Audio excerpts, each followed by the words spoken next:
Sa ngalan ng Ama at ng Anak at ng Espiritu Santo, Amen. ang pagpapala ng ating Panginoong Hesukristo, ang pag-ibig ng Diyos Ama, at ang pakikipagkaisa ng Espiritu Santo, naway sumainyong lahat. At sumaiyo rin. Mga kapatid kay Kristo at mga kadiboto, muli tayo ay tinipon ng ating Nuestro Padre, Jesus Nazareno, bilang kaanib ng angka ng Diyos. Tinipon niya tayong lahat sapagkat mahal niya tayo. Kaya dumulog po tayo sa ating maawaing Panginoon na nagpapatawad ng lubos. Sinugong tagapagpagaling sa mga nagsisisi, Panginoon, kaawaan mo kami. Panginoon, kaawaan mo kami. Dumating na tagapag-anyayang mga makasalanan ay magsisi, Kristo, kaawaan mo kami. Kristo, kaawaan mo kami. Nakaluklok ka sa kanan ng Diyos Ama para ipamagitan kami. Panginoon, kaawaan mo kami. Panginoon, kaawaan mo kami. Kaawaan tayo ng makapangyarihang Diyos. Patawarin tayo sa ating mga kasalanan at patnubayan tayo sa buhay na walang hanggan. Amen. Manalangin tayo. Ama naming makapangyarihan, ipagkaloob mong lagi naming ikaligayang ikaw ay paglingkuran, sapagkat walang maliw at walang kahalilip ang kasiyahan kapag sumasamba kami sa iyong kapangyarihang nagpapairal sa tanang sanlibutan. Sa pamamagitan ni Hesukristo, kasama ng Espiritu Santo, magpa sa walang hanggan. Amen. Magsiupo muna po ang lahat. Pagbasa mula sa unang aklat ng Makabeo. Noong mga araw na iyon, naglalakbay ang Haring Antioko sa mga lalawigan sa loob ng bansa. Nabalitaan niya na may lungsod na tinatawag na Elimain sa Persia. Bantog ito sa kayamanan, sa pilak at ginto. Hindi lamang iyon, pati ang templo roon ay maraming kayamanan, tulad ng mga gintong helmet, baluti, at mga sandata. Ang mga ito ay iniwan doon ni Alejandrong anak ni Haring Felipe ng Macedonia, ang kauna-unahang hari sa Gresya. Sa paghahangad ni Antioko matamo ang kayamanang ito, binalak niyang lusubin ang lungsod. Ang balak na ito ay umabot sa kaalaman ng mga taga roon. Nabigo ang kanyang panukala sapagkat nilabanan siya ng mga taga roon. Balangkot siyang umurong at nagbalik sa Babylonia.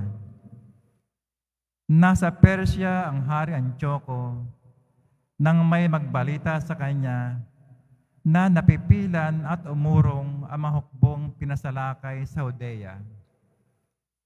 Nabalitaan din niya na si Lysias at ang malaking hukbo nito ay napaurong din ng mga Israelita. Ano pat ang mga Israelita ay bantog na sa lakas dahil sinabihag nilang mga tauhan at kagamitan ng mga hukbong kanilang nalupig. Umabot din sa kaalaman niya na inalis na ang tinatawag niyang kalapastangan ng walang kapantay na inilagay niya sa altar sa Jerusalem, at ang templo ay pinaligiran ng mataas na pader, pati ang kanyang lungsod ng Bersur ay ginawa ng kuta. Sa mga balitang ito ay natakot ang hari at lubang na bahala. Bunga ng kanyang kabiguan, siya ay nagkasakit at naratay sa banig ng karamdaman. Maraming araw, nananaig sa kanya ang matinding kalungkutan. hanggang sa maramdaman niya malapit na siyang mamatay. Dahil dito, tinawag niya ang lahat niyang mga kaibigan at ganito ang sinabi, "Matagal na akong di makatulog dahil sa pag-alala. Naitanong ko sa akin sarili kung bakit ko dinaranas ang ganitong kahirapan. Alam naman ninyong hindi ako maigpit sa aking pamamahala. Ngunit naalala ko ang aking masamang ginawa sa Jerusalem. Inalis ko lahat ang mga kagamitang pilak at ginto sa templo at ipinapatay ko ang mga mamamayan ng Judea kahit walang dahilan. Alam kong ito ang dahilan ng aking mga kahirapan. Ngayon, ako'y mamamatay sa ibang lupain." Ang salita ng Diyos. Salamat sa Diyos. Poon, pupurihin kita sapagkat ako'y ligtas na. Poon, pupurihin kita sapagkat ako'y ligtas na. O Panginoon ko, buong puso kitang pasasalamatan. Ang kahangahangang ginawa mo poon, aking isasaysay. Dahilan sa iyo, ako ay aawit na may kagalakan. Pupurihin kita, Panginoon naming kataas-taasan. Poon, pupurihin kita sapagkat ako'y ligtas na. Makita ka lamang ay nagsisiurong aking kaaway. Dahilan sa takot, sila'y nadarapa hanggang sa mamatay. Iyong hinatulan yung mga hintil at mga balakyot. Alaala nila sa balat ng lupa'y pinawi mong lubos. Poon, pupurihin kita sapagkat ako'y ligtas na. Itong mga hintil na hulog sa hukay na ginawa nila, sa kanilang bitag na umang sa akin ang nahuli sila. Di habang panahon na pababayaan ang nangaghihirap, maging mga api, may bagong pag-asa na muling sisikat. Poon, pupurihin kita sapagkat ako'y ligtas na. Magsitayo po ang lahat.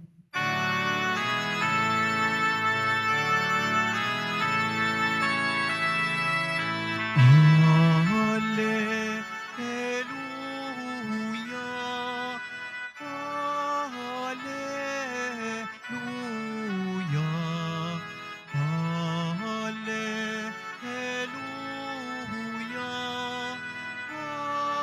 Hallelujah, Hallelujah. Si Kristo ay nagtagumpay, nalupig ang kamatayan, nagningning ang pagkabuhay. Hallelujah,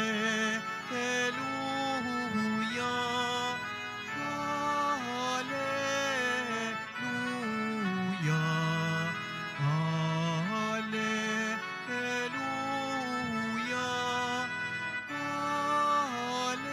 Hallelujah.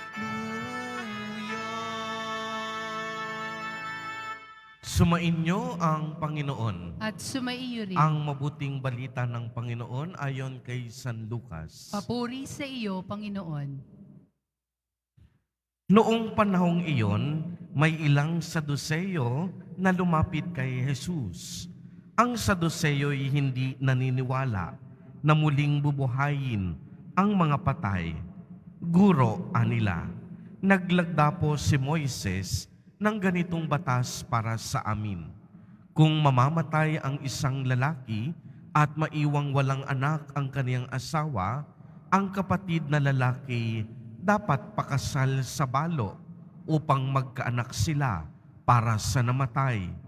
May 7 magkakapatid na lalaki, nag-asawa ang panganay at namatay na walang anak. Napakasal sa balo ang pangalawa. at namatay. Gayon din ang nangyari sa pangatlo hanggang sa pampito. Isa-isang napangasawa ng babae at pawang namatay na walang anak. Sa kahuli-hulihay, namatay naman ang babae. Sa muling pagkabuhay, sino po sa pito ang kikilalaning asawa niya, yang mang napangasawa niya silang lahat? Sumagot si Jesus, sa buhay na ito, ang mga lalaki at babae nag-aasawa. Ngunit ang mga lalaki at babaeng karapat-dapat na muling buhayin para sa kabilang buhay ay hindi na mag-aasawa. Hindi na sila mamamatay sapagkat matutulad sila sa mga anghel at sila'y mga anak ng Diyos, yamang muli silang binuhay.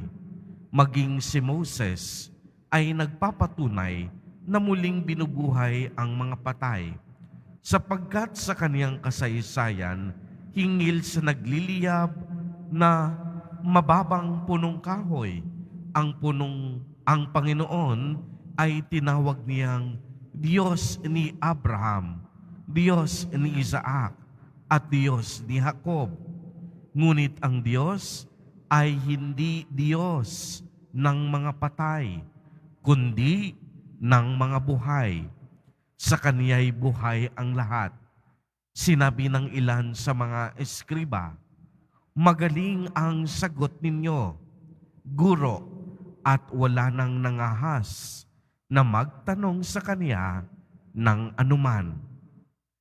Ang mabuting balita ng Panginoon. Pinupuri ka namin, Panginoong Hesu Kristo. Magsiupo muna po ang lahat. Magandang umaga po sa inyong lahat, mga kapatid kay Kristo.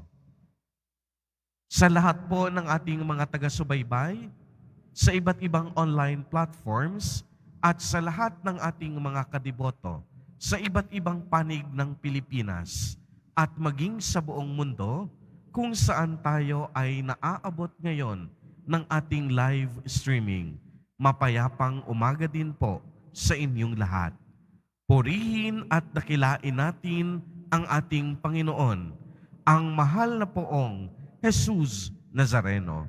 Palakpakan po natin ang ating Diyos na buhay. Mga kapatid kay Kristo at mga kadiboto, mataas po ang pagpapahalaga ng mga Saduseyo sa batas ni Moses. Ngunit ang nakalulungkot ay may mga turong hindi nila tinatanggap. Isa na dito ang turo tungkol sa muling pagkabuhay. Ito ang pagkakaiba nila sa mga Pariseyo. Ginamit ng mga Saduseyo ang argumento sa aklat ng Deuteronomio na kung saan hindi makapag-aasawa ang biyuda ng iba liban sa bayaw niya na magbibigay sa kanya ng anak. Dalawang bagay po ang isinasaad dito. Una, sino sa 7 lalaki ang magiging asawa ng babae sa kabilang buhay? Ikalawa, mayroon nga bang buhay pagkatapos ng kamatayan? Sinagot ni Jesus ang mga Saduseyo sa pamamagitan ng kasulatan at ayon sa kapangyarihan ng Diyos. Ang sabi ni Jesus Nazareno, hindi na mamamatay ang mga nasa langit. Sa makatuwid, wala nang pag-aasawa roon dahil hindi na kailangang manganak pa. Mayroong pagmamahalan sa langit, ngunit ang pagmamahal na ito ay para sa lahat. Kaya naman kung ating susuriin, ang mga pagbasa ngayon ay nagpapahayag ng kagandahang loob ng Diyos sa kabila ng mga paghihirap at pagkatakot ng tao sa kamatayan. Lalong-lalo na ang pagkatakot niya tungkol sa kaniyang buhay. Kaya nga masasabi po natin na tunay na walang imposible sa Diyos sa mga taong ang buhay ay isinusuko sa Kanya. Walang imposible sa Diyos sa mga taong may pagtitiwala sa Kanya. Walang imposible sa taong puos-pusong nananalangin at humihiling sa Diyos. Walang imposible sa taong ang kaniyang loob ay nakakatig sa kapangyarihan ng Diyos. Walang imposible sa taong nagsusumikap at may pananalig sa ating Panginoon. Kaya naman, ang muli nating pagkabuhay sa piling ng Panginoon ay hindi rin imposible. Kung ang mga Sadiseo ay hindi naniniwala sa muling pagkabuhay, tayong mga Katoliko, malakas, malaki, at buo ang ating pananalig na hindi kamatayan ang huling hantungan ng tao. Hindi kamatayan ang huling salita. Ngunit sa katapusan ng ating buhay, ang huling salita ay ang pag-ibig at awa ng Diyos. Kaya naman ating masasabi na tayong mga tao ay nilikha ng Diyos hindi upang mamatay, kung hindi magkaroon ng buhay na walang hanggan. Tayong lahat ay nilikha upang makasama ng Panginoon sa buhay na kailanman ay hindi na matatapos. Amen. Purihin at dakilain natin ang ating Panginoon, ang mahal na poong Jesus Nazareno.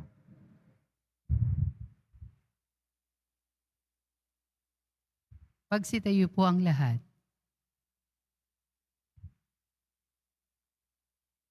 Minamahal kong mga kapatid, napakamaluwalhati ng kapayapaan at pag-asa sa muling pagkabuhay.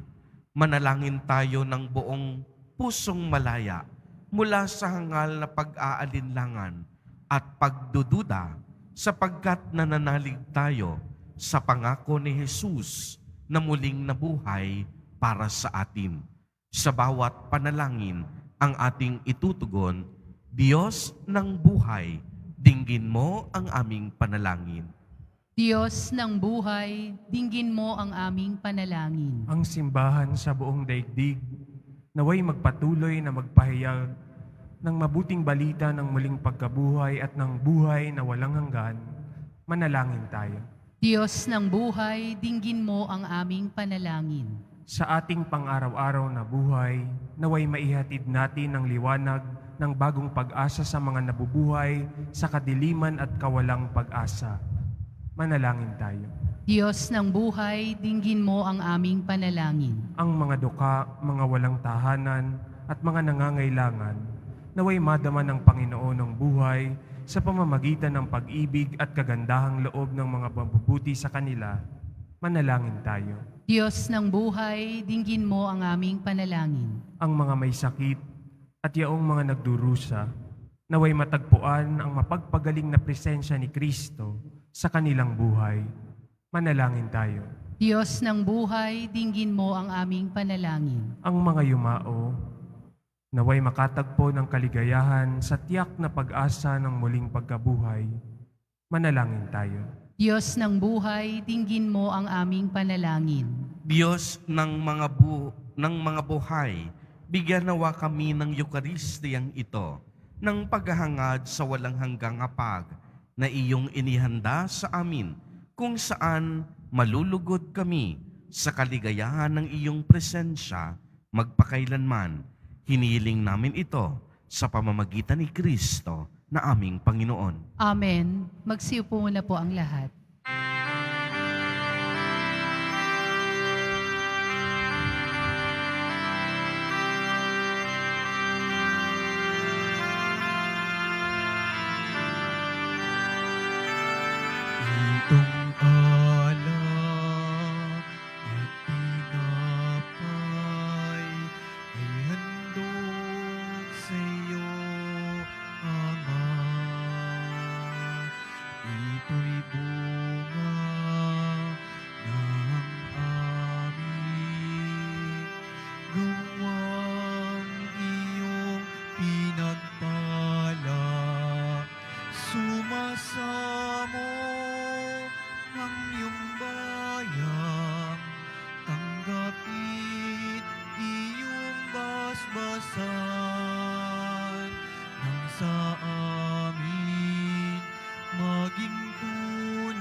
Magsitayo po ang lahat. Manalangin kayo mga kapatid upang ang paghahain natin ay kalugdan ng Diyos amang makapangyarihan. Tanggapin nawa ng Panginoon itong paghahain sa iyong mga kamay, sa kapurihan at karangalan sa ating kapakinabangan at sa buong sambayanan niyang banal. Ama naming lumikha, ipagkaloob mo ang iyong masintahing pagtingin sa aming mga alay upang ang kagandahang loob mo ay aming makamtan at ang bunga ng walang hanggang pag-iral ay aming mapakinabangan sa pamamagitan ni Jesucristo kasama ng Espiritu Santo magpa sa walang hanggan. Amen. Sumainyo ang Panginoon. At sumaiyo rin. Itaas sa Diyos ang inyong puso at diwa. Itinaas na namin sa Panginoon. Pasalamatan natin ang Panginoong ating Diyos. Marapat na siya ay pasalamatan. Ama naming makapangyarihan, tunay ngang marapat na ikaw ay aming pasalamatan.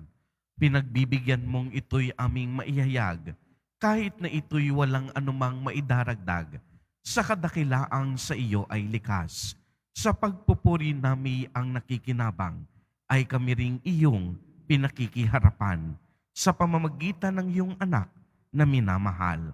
Kaya kaisa ng mga anghel na nagsisiawit ng papuri sa iyo, nang walang humpay sa kalangitan, kami nagbubunyi sa iyong kadakilaan. Santo, Santo, Santo, Panginoong Diyos ng mga hukbo, napupuno ang langit at lupa ng kadakilaan mo, o sana sa kaitaasan, pinagpala ang naparirito sa ngalan ng Panginoon, o sana sa kaitaasan. Magsiluhod po ang lahat. Ama naming banal, ikaw ang bukal ng tanang kabanalan. Kaya't sa pamamagitan ng iyong Espiritu, ay gawin mo pong banal ang mga kaloob na ito upang para sa amin ay maging katawan at dugo ng aming Panginoong Hesukristo. Bago niya pinagtiis ang kusang loob na maging handog, hinawakan niya ang tinapay, pinasalamatan kaniya, pinagati-hati niya iyon, iniabot sa kaniyang mga alagad at sinabi, "Tanggapin ninyong lahat ito at kanin. Ito ang aking katawan na ihahandog para sa inyo."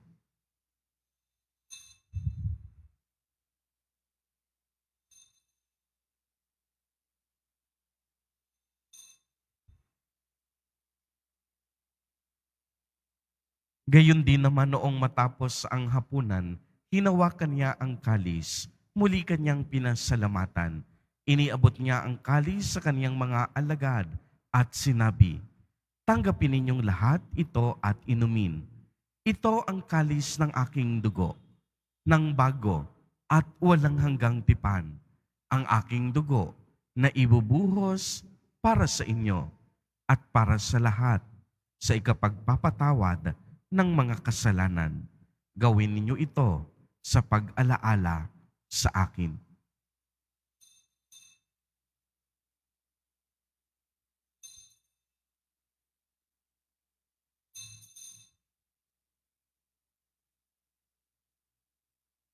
Magsitayo po ang lahat. Ipagbunyi natin ang misteryo ng pananampalataya. Si Kristo'y namatay, si Kristo'y nabuhay, si Kristo'y babalik sa wakas ng panahon. Ama, ginagawa po namin ngayon ang pag-alaala sa pagkamatay at muling pagkabuhay ng iyong anak. Kaya't iniaalay namin sa iyo ang tinapay na nagbibigay buhay at ang kalis na nagkakaloob ng kaligtasan. Kami po'y nagpapasalamat dahil kami iyong minarapat na tumayo sa harap mo para maglingkod sa iyo.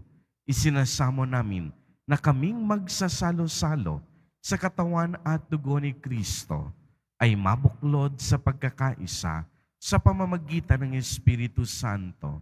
Ama, lingapin mo ang iyong simbahang laganap sa buong daigdig. Puspusin mo kami sa pag-ibig kay isa ni Francisco na aming Santo Papa at ni Jose na aming Obispo at ng Tanang Kaparian. Alalahanin mo rin ang mga kapatid naming nahimlay nang may pag-asang sila'y muling mabubuhay, gayon din ang lahat ng mga pumanaw. Kaawaan mo po sila at patuloyin sa iyong kaliwanagan. Kaawaan mo at pagindapatin kaming lahat na makasalo sa iyong buhay na walang wakas. Kaisa ng mahal na Birheng Maria na ina ng Diyos, ng kabiyak ng puso niyang si San Jose, kaisa ng mga apostol, ni San Juan Bautista, San Lorenzo Ruiz de Manila, at San Pedro Calungsod, at ng lahat ng mga banal na namuhay dito sa daigdig ng kalugod-lugod sa iyo. Maipagdiwang nawa namin ang pagpupuri sa ikararangal mo sa pamamagitan ng iyong anak na aming Panginoong Hesukristo. Sa pamamagitan ni Kristo, kasama niya at sa Kaniya, ang lahat ng parangal at papuri ay sa iyo, Diyos amang makapangyarihan, kasama ng Espiritu Santo, magpa sa walang hanggan. Amen. Sa tagubilin ng mga nakagagaling na utos at turo ni Jesus na Panginoon natin na Diyos, ipahayag po natin ng lakas loob. Ama namin, sumasalangit ka. Sambahin ang ngalan mo, mapasa amin ang kaharian mo, sundin ang loob mo dito sa lupa para nang sa langit. Bigyan mo kami ngayon ng aming kakanin sa araw-araw at patawarin mo kami sa aming mga sala para nang pagpapatawad namin sa nagkakasala sa amin.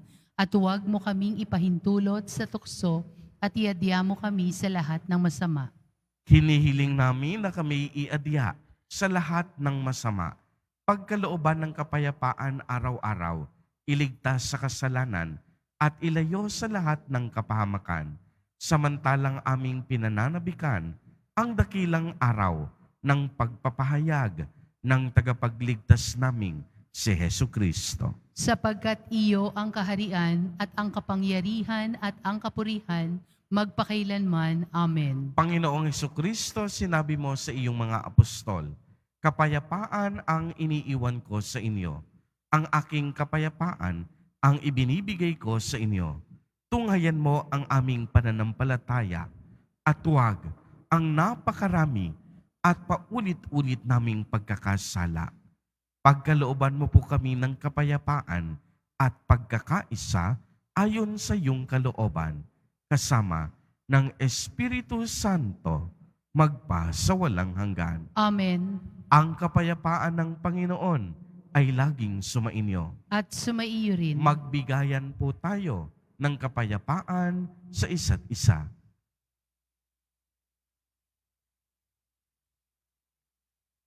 Kordero ng Diyos na nag-aalis ng mga kasalanan ng sanlibutan, maawa ka sa amin. Kordero ng Diyos na nag-aalis ng mga kasalanan ng sanlibutan, maawa ka sa amin. Kordero ng Diyos na nag-aalis ng mga kasalanan ng sanlibutan, ipagkaloob mo sa amin ang kapayapaan. Magsiluhod po ang lahat. Mga kapatid kay Kristo at mga kadiboto, narito ang ating Nuestro Padre, Jesus Nazareno. Lumapit po tayo sa Kanya at magbalik loob. Siya ang kordero ng Diyos. Siya ang nag-aalis ng mga kasalanan ng sanlibutan. Mapapalad po tayo na inaanyayahan sa Kaniyang piging. Panginoon, hindi ako karapat-dapat na magpatuloy sa iyo, ngunit sa isang salita mo lamang ay gagaling na ako. Ipagsanggalang nawa ako ng katawan at dugo ni Kristo para sa buhay na walang hanggan. Amen.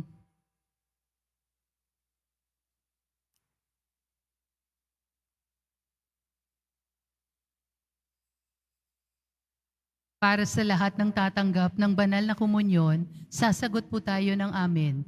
Pagkasabi ng pari o ng lay minister ng katawan ni Kristo at isubo agad sa bibig bago umalis sa harapan ng pari o lay minister. Sumunod po tayo. Maraming salamat po.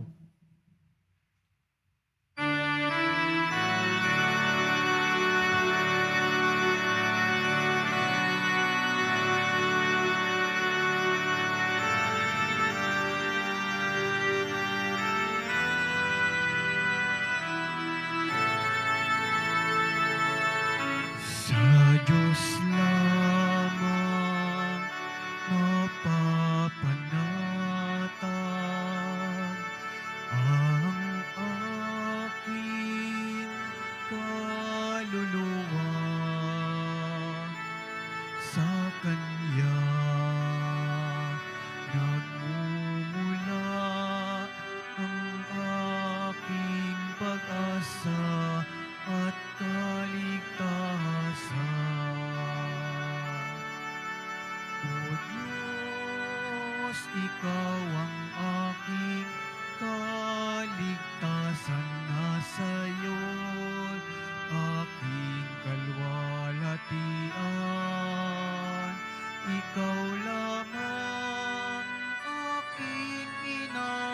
kaligtasan, ang aking muog at tanggulan. Sa Diyos lamang mapapanatag ang aking kaluluwa. Sa Kanya nagmumula ang aking pag-asa at kaligtasan.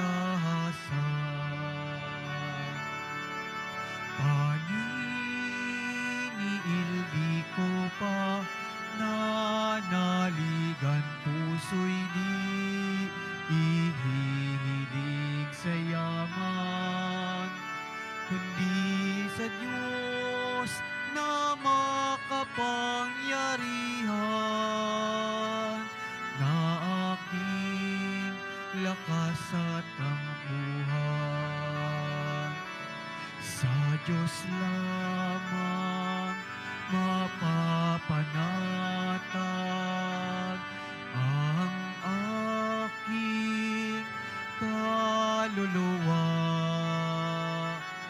Sa Kanya nagmumula ang aking pag-asa at kaligtasan.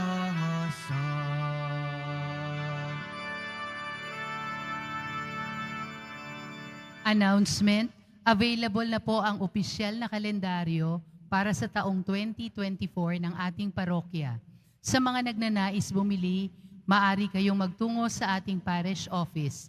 Ito po ang nakatalaga ng 80 pesos. May karagdagang discount sa bulk orders.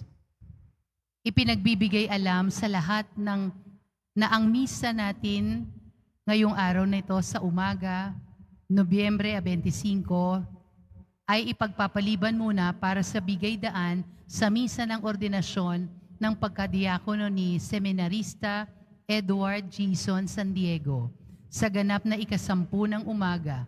Ito po ay pamumunuan ng kanyang kabunyian, Jose Cardinal Advincula, Arsobispo ng Maynila.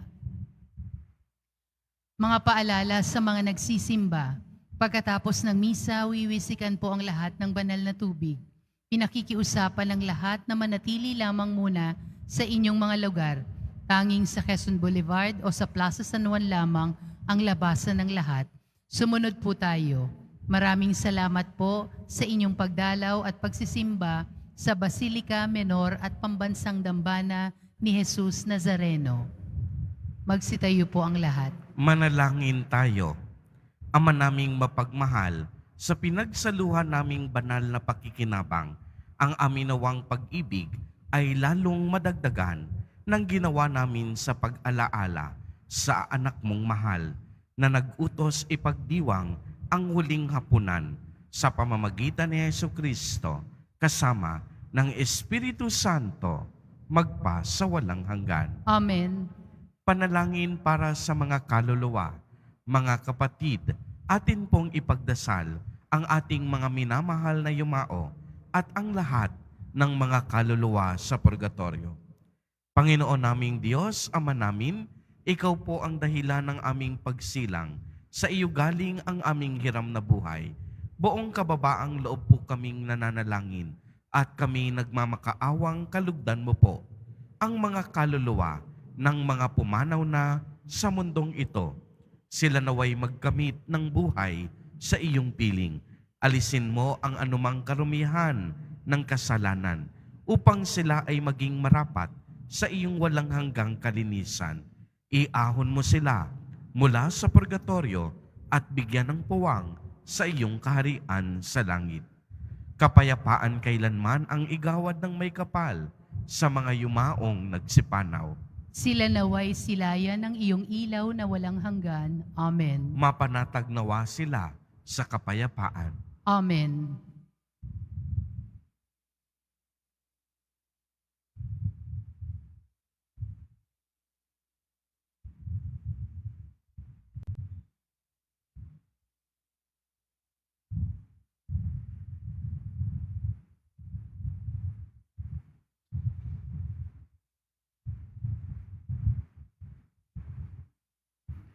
Sumainyo ang Panginoon. At sumaiyo rin. Pagbabasbas.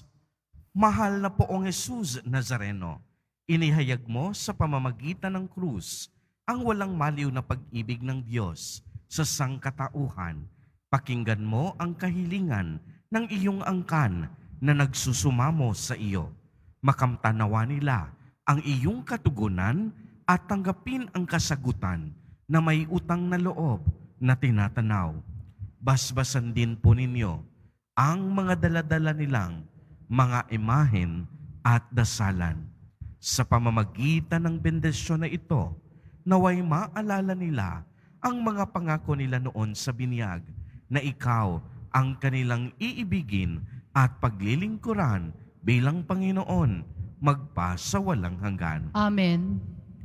At pagpalain po kayong lahat at ng inyong buong pamilya ng makapangyarihang Diyos, Ama, Anak, at Espiritu Santo. Amen. Humayo kayong taglay ang pag-ibig at kapayapaan ng poong Jesus Nazareno. Salamat sa Diyos.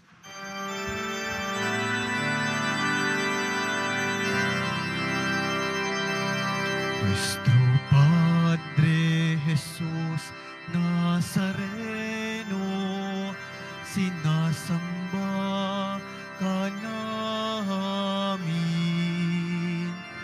pinipinto ka namin, aral mo ang aming buhay at kaligtasan. Nuestro Padre Jesús Nazareno, iligtas mo kami sa kasalanan. Ang krus mong kinamatayan ay sagisag ng aming kaligtasan. Nuestro Padre Jesus Nazareno, dinarangal ka namin. Nuestro Padre Jesus Nazareno,